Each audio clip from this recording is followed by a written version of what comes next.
The Patient Protection and Affordable Care Act, or as we know it, Obamacare, has been the subject of political attention since its signing in March of 2010. It has gained even more attention when it was opened on October 1st of 2013. Throughout news media today, all we hear about is how great it is for Americans, or on the other side, how bad it is for this country.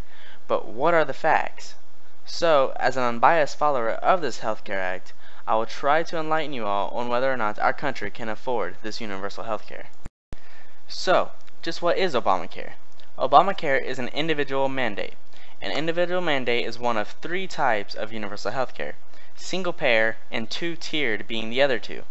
With an individual mandate, the government mandates that all citizens purchase insurance, whether from private, public, or non-profit insurers. As a result, insurance companies must accept all applicants regardless of health. Obamacare is more or less just a complicated tax.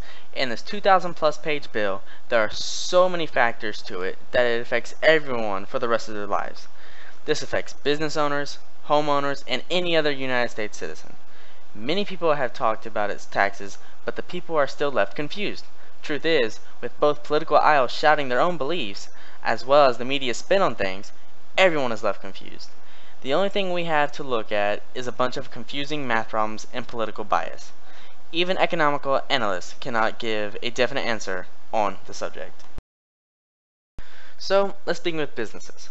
Many businesses throughout the United States are extremely concerned about the Obamacare rollout. This affects them just as much as it affects the next person.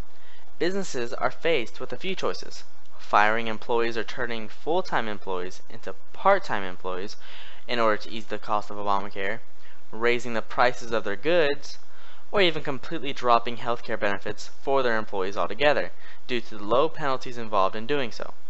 A move away from employer-sponsored health insurance will be financed by the American taxpayer. However, are businesses overreacting? Maggie Mayer, author of How the Affordable Care Act Pays for Itself and Cuts Deficit, thinks so. She believes places such as Papa John's, whose CEO and founder, John Schnatter, threatens to cut employees' hours, will only have to raise his pizza prices a few cents in order to cover the cost of Obamacare.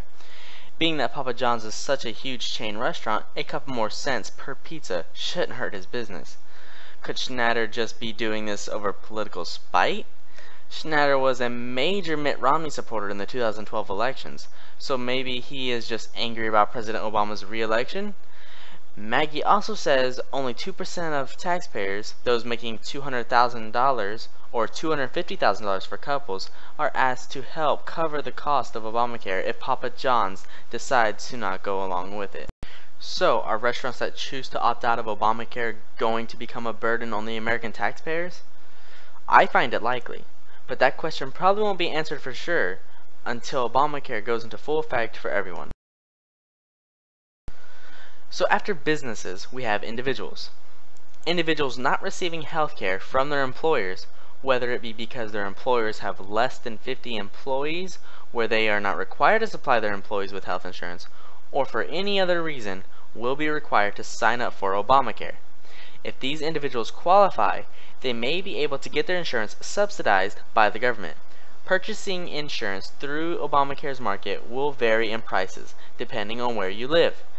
Insurance will be more expensive in some states and even some counties than in others. This is partly because of the prices of hospitals, doctors, and so forth in your area. Your cost will also depend on how much money you make. You'll be entitled to government subsidies if you earn up to 400% of the federal poverty level. For an individual, that's $45,960 a year.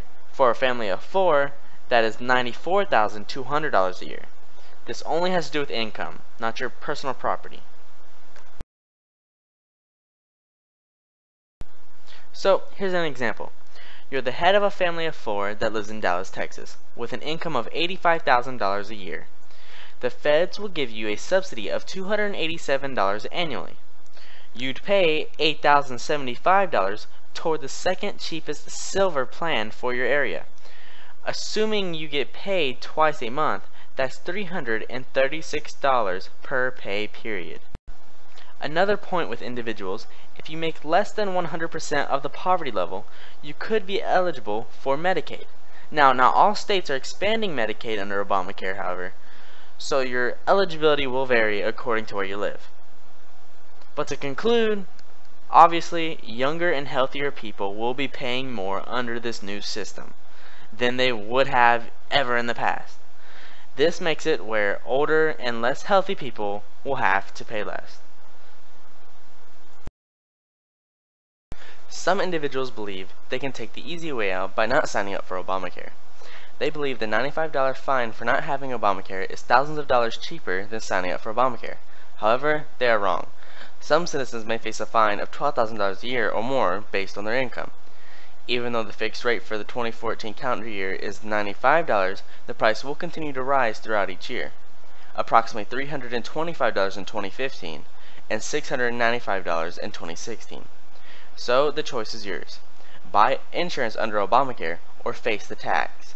A family earning $120,000 a year will face a tax of $3,000 a year if they choose not to buy insurance. However, this seems cheaper compared to paying for health insurance all along. If you truly need health insurance later on, health insurance companies will be forced to sell you a policy when you need it at the same price as if you had been paying premiums all along. As a result, the cost of health insurance will go soaring. This brings us to the end. Now that we have discussed what Obamacare is, how it affects businesses and individuals, we start seeing what Obamacare truly is. It is a tax many of us do not see being affordable. It may contain some non-tax reforms in healthcare, but overall Americans will be spending a lot of money to essentially pay for one another's healthcare. This brings back an old topic on whether or not government should be getting involved in the free market. Obamacare just brings up so many questions that it will take forever to answer them all. However, on whether or not we can afford Obamacare, in my opinion, Obamacare will be focusing more on making sure people are covered than it will be on addressing the cost of this care. Who knows? Maybe the experts who support Obamacare are right and it will pay for itself in due time. In all, I tried my best to give you the information needed to form your own opinion on the matter, because we will not truly know how affordable Obamacare is until it goes into effect on January 2014.